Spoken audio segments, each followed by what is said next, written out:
नमस्कार। जैसा कि आप जानते हैं इस चैनल के द्वारा वर्ल्ड मैप की एक सीरीज शुरू की गई है। उसी क्रम में आज हम पूर्वी एशिया के देशों को देखेंगे। अगर आप किसी गवर्नमेंट एग्जाम की तैयारी करते हैं तो ये आपके लिए बहुत इंपॉर्टेंट वीडियो सीरीज होने वाली है। और चलिए हम शुरू करते हैं। हमने आपके सामने क्या बनाया है, पहले हमें इसका सामान्य परिचय दे देते हैं। एशिया को अगर आप देखें तो दक्षिण एशिया जैसे भारत, साउथ ईस्ट एशिया, इसके पहले वाली वीडियो में हमने अध्ययन किया था। आज हमारा पूर्वी एशिया के कुछ देशों पर अध्ययन होगा कि कौन सा देश कहाँ पर है।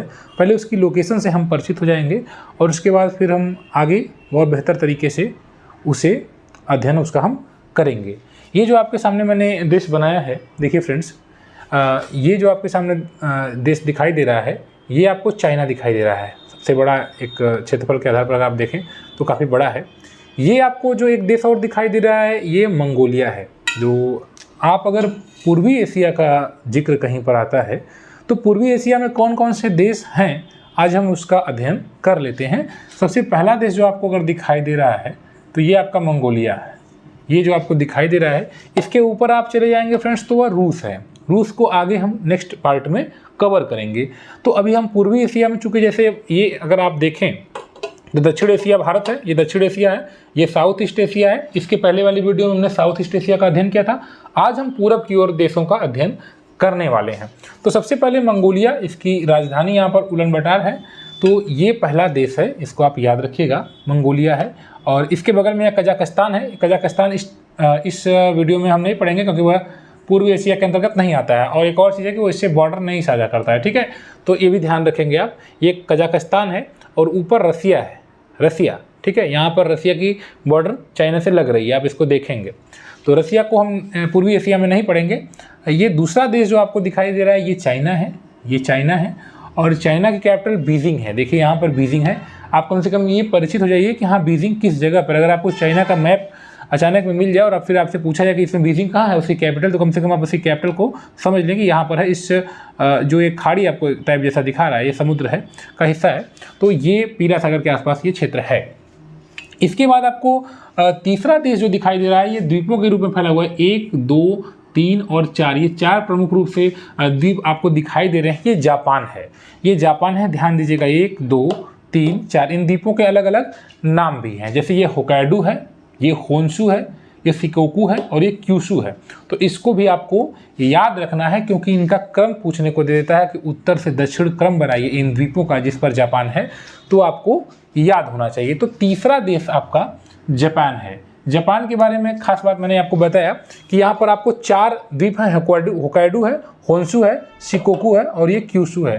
अगर आपसे ये पूछा जाए कि सबसे बड़ा द्वीप कौन सा है, द्वीप मतलब आप समझ रहे हैं कि जो चारों ओर से जल राशियों से घिरा हुआ क्षेत्र, जैसे ये है, ये है, या ये क्षेत्र भी आपको दिखाई दे रहे हैं, तो इनके चारों ओर समुद्र है। आप इस बात का भी ध्यान देंगे कि चाइना ये जो पूर्वी एशिया, इसके पूरब की ओर जाएंगे तो ये पूरा प्रशांत महासागर है। आपको बताया गया महासागर और सागर में अंतर बस इतना है कि जो सागर है वो किसी देश के प्रादेशिक क्षेत्र के आधार पर उसका नाम दे दिया जाता है, और जो ओपन स्पेस होता है, जो खुला समुद्र होता है, वो महासागर होता है। जैसे भारत में अगर यहाँ पर आप बंगाल की खाड़ी पढ़ते हैं तो वो नीचे हिंद महासागर का भाग है। उसी तरह जापान सागर, पीला सागर, पूर्वी चीन सागर, दक्षिणी चीन सागर, इसका आप ध्यान से ऊपर से नीचे क्रम देखें आप, तो ये सभी के सभी प्रशांत महासागर के ही भाग हैं। ध्यान दीजिएगा, ये जापान है, ये देखिए जापान है। और जापान के पूरब अगर आप आएंगे, जापान के यहाँ पर अगर पश्चिम की ओर आ गए तो ये जापान सागर ये दिखाई दे रहा है। तो ये इधर आपको जो अगला देश दिखाई दे रहा है, थोड़ा सा ध्यान दीजिएगा, ये चौथा देश आपको जो दिखाई दे रहा है ये उत्तर कोरिया है। और ये 5वां देश जो दिखाई दे रहा है ये दक्षिण कोरिया है। तो ये आपके उत्तर कोरिया और दक्षिण कोरिया को भी देखें, इनके बीच में जो ये क्षेत्र है ये जापान सागर इसको कहा जाता है। इसको पूर्वी सागर भी कहा जाता है, पूर्वी सागर, ठीक है। पूरब की ओर होने के कारण पूर्वी सागर कहा जाता है और जापान के कारण इसको हम जापान सागर भी कहते हैं। ये सभी जो आपको दिखाई दे रहे हैं, मैंने बताया प्रशांत महासागर के भाग हैं। क्योंकि प्रश्न इस तरह से पूछा जा सकता है कि एक तो कोई एक सागर दे देगा और उसको मिलान करने के लिए प्रशांत महासागर का भाग है या आर्कटिक या फिर हिंद महासागर का भाग है, तो ये आपको याद रहना चाहिए। तो सबसे पहले आप इस चीन को देखें, चीन के और जापान को देखें और इन दोनों की लोकेशन को देखें। उत्तर कोरिया और दक्षिण कोरिया, इनके बीच की जो रेखा, इसको 38वीं समांतर रेखा कहते हैं, जो उत्तर कोरिया और दक्षिण कोरिया का विभाजन करती है, इनका बॉर्डर शेयर करती है। अगर आप देखें तो ये 38 डिग्री जो आपकी रेखा जाती है, लगभग वही इसको माना गया है कि ये समांतर 38वीं समांतर जो रेखा है वह इन दोनों के बीच बॉर्डर लाइन है, उत्तर कोरिया और दक्षिण कोरिया। उत्तर कोरिया की राजधानी प्योंगयांग है और दक्षिण कोरिया की राजधानी सियोल है। इसको भी आप याद रखेंगे। उत्तर कोरिया जो ऊपर दिखाई दे रहा है 4 नंबर, इसकी राजधानी प्योंगयांग है और साउथ कोरिया की सियोल है। यहाँ पर रेगिस्तान है, इस क्षेत्र में रेगिस्तान, और यहाँ की रेत अक्सर इसमें चली जाती है और रेत चले जाने के कारण यहाँ का जो समुद्र है वो पीला पीला हल्का सा जाता है और इस कारण इसका नाम पीला सागर है। तो इसको आप भी देखें, ये पीला सागर है, ठीक है। इसके अलावा ये पूर्वी चाइना के पूरब में होने के कारण पूर्वी चीन सागर है, ठीक। इसी जो आपको दिखाई दे रहा है ये ताइवान दिखाई दे रहा है, ठीक है। ये आपको जो देश दिखाई दे रहा है फ्रेंड, ताइवान दिखाई दे रहा है। ताइवान की राजधानी ताइपे है और चीन इस पर कहता है कि हमारा अधिकार है। चीन इस पर अपना दावा ठोकता है। चीन की स्थिति आप जानते ही हैं कि अगल बगल के जो छोटे और कमज़ोर देश होते हैं उनको ये उनकी ज़मीन के चक्कर में रहता है। हालांकि इसका क्षेत्रफल काफ़ी बड़ा पहले से भी है, हड़पने की कोशिश में रहता है दूसरे देशों के क्षेत्रों को। तो ये ताइवान को भी आप याद रखिएगा। यहाँ पर हांगकांग आपको दिखाई दे रहा है और दक्षिण की ओर आएंगे, जो चाइना के साउथ में थोड़ा सा आएंगे तो ये दक्षिणी चीन सागर हो जाएगा। मैं बार बार बता रहा हूँ, दक्षिणी चीन सागर, पूर्वी चीन सागर, पीला सागर, जापान सागर, इनका आप क्रम याद रखें। साथ ही साथ ये याद रखें कि ये प्रशांत महासागर के ही भाग हैं। किसके भाग हैं? प्रशांत महासागर के भाग हैं। ऊपर आपको जो दिखाई दे रहा है ये सखलिन आइलैंड है, ये रूस का है। आगे हम रूस वाले जब रूस का अध्ययन करेंगे तो और बेहतर तरीके से हम अध्ययन करेंगे। अभी आप फिलहाल इतना ही समझ लें कि ये इनके क्रम को देख लें। और ये प्रशांत महासागर, ये आपका एक जो ये आपको जो देश दिखाई दे रहा है फिलीपींस द्वीप समूह है, ये फिलीपींस है, ठीक है। तो ये फिलीपींस है, तो इसका हम अध्ययन नहीं करेंगे क्योंकि इसको हमने साउथ ईस्ट में पढ़ा है।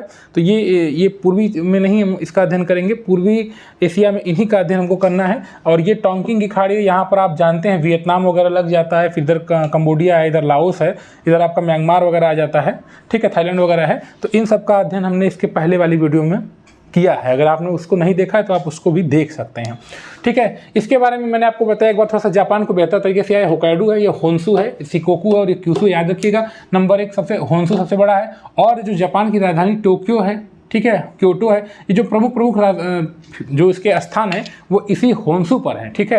ये आप याद रखेंगे कि होन्सू जो आपका है ये बहुत महत्वपूर्ण है क्योंकि जापान नगोया प्रोटोकॉल वगैरह आप नाम सुना होगा आपने, ये सभी चीज़ें इसी से संबंधित है, होन्सू से, ठीक है। एक और चीज़ इसमें है कि हिरोशिमा जहाँ पर एक बार परमाणु बम गिराया गया था वो यहाँ पर आपका होन्सू में है। साथ ही साथ एक क्यूशू के लिए आपको याद रखेंगे, क्यूशू में नागासाकी है यहाँ पर, ठीक है। तो इसको भी आप याद रखेंगे कि नागासाकी जो है आपका होन्सू पर है, ठीक। तो जापान का ये आपके चारों प्रमुख रूप से याद रखने हैं। साथ ही साथ ये आपको जो दिखाई दे रहा है द्वीप के रूप में, ये रिक्यूक्यू द्वीप समूह है, ठीक है। ये रिक्यूक्यू द्वीप समूह है, जापान का ही है, ठीक है। तो इसको भी आप याद रखेंगे। तो ये अभी आपने पूर्वी एशिया के देशों का अध्ययन इस वीडियो में कर लिया। आगे हम और बेहतर तरीके से फिर सेकंड पार्ट इसका आ रहा है। तो उम्मीद है कि ये चीज़ें जो मैंने आपको बताई है कि देश की लोकेशन कौन सी देश कहाँ पर समझ में आई होगी। काइंडली आप वीडियो को शेयर किया करिए, आपसे यही रिक्वेस्ट है, थोड़ा सा देखा करिए और चीज़ें आपको समझ में आती है कमेंट किया करिए। और अगर कोई सुधार की ज़रूरत होती है और आप कोई चीज़ चाहते हैं तो ज़रूर बताया करिए, हम उसको सुधारने का प्रयास करेंगे, ठीक है। तो आपके सपोर्ट की ज़रूरत है। इस चैनल के द्वारा मैप को कंटिन्यू पूरे भारत को, पूरी दुनिया को कवर कराया जाएगा। तो उम्मीद है कि चीज़ें आप सीख रहे हैं। मिलते हैं नेक्स्ट वीडियो में। धन्यवाद।